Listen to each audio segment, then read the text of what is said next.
lặng đây. Cho cái đầu này đó. Ăn chơi. Rồi. Dạ. Ơi cho mòn tính. Mặt lấy làm pi.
Đây đó là một đây.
Lưng nó nữa.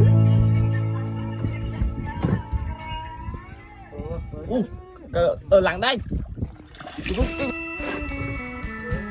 Cho cái đầu này đó. Ăn chơi. Rồi. Dạ. Ơi cho mòn tính. Mặt lấy làm pi. Bạc. Trời ạ. Ngày này chọp lại xinh. Ở như thầy nhớ à. Mình dọn mòn á.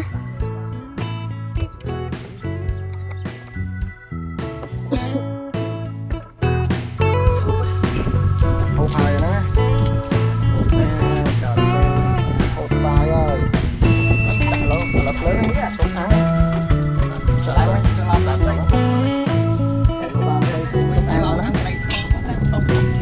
Ăn tê hại à.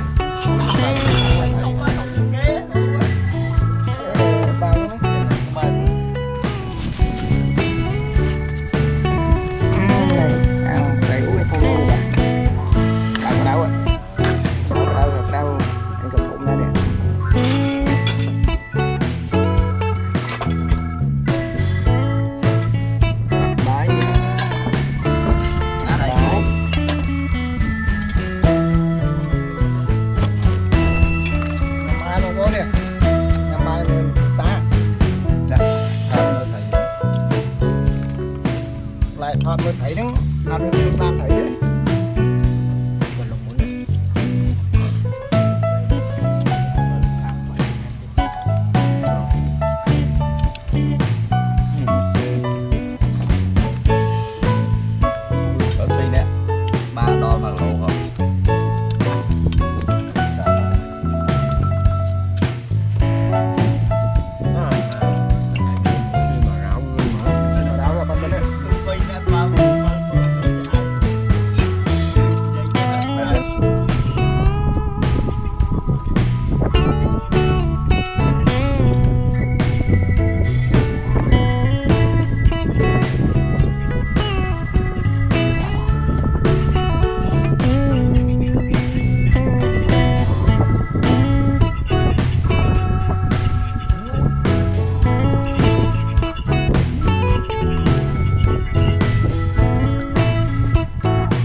សូមជម្រាបសួរបងប្អូនម្ដងទៀតបាទយ៉ាងម៉េចដែរបងប្អូនដែលបានមើលវីដេអូស៊ូត្រីដំណើរកម្សាន្តរបស់ក្រុមខ្ញុំហើយទាំងវីដេអូនេះគឺត្រីអត់បានធំទេបងប្អូនត្រីតូចទេប៉ុន្តែសប្បាយបាទនេះជាលទ្ធផលដែលក្រុមស៊ូត្រីខ្ញុំបានត្រីបាទហើយឃើញលទ្ធផលគឺសប្បាយរីករាយប៉ុន្តែបើជាលទ្ធផលច្រើនគឺមិនច្រើនទេបងប្អូនមិនច្រើនទេគ្រាន់តែថាបានកំសាន្តហើយនឹងកំសាន្តស៊ូត្រីបងប្អូនអាចមើលលេងកំសាន្តហើយកុំភ្លេចជួយចុច Subscribe Channel និងចុច Follow Page ម្នាក់មួយផងបងប្អូនបាទសូមអរគុណច្រើនបងប្អូនបាទមានវីដេអូក្រោយៗខ្ញុំនឹងផុសឲ្យបងប្អូនមើលបានបន្តទៀតបងប្អូនបាទសូមអរគុណ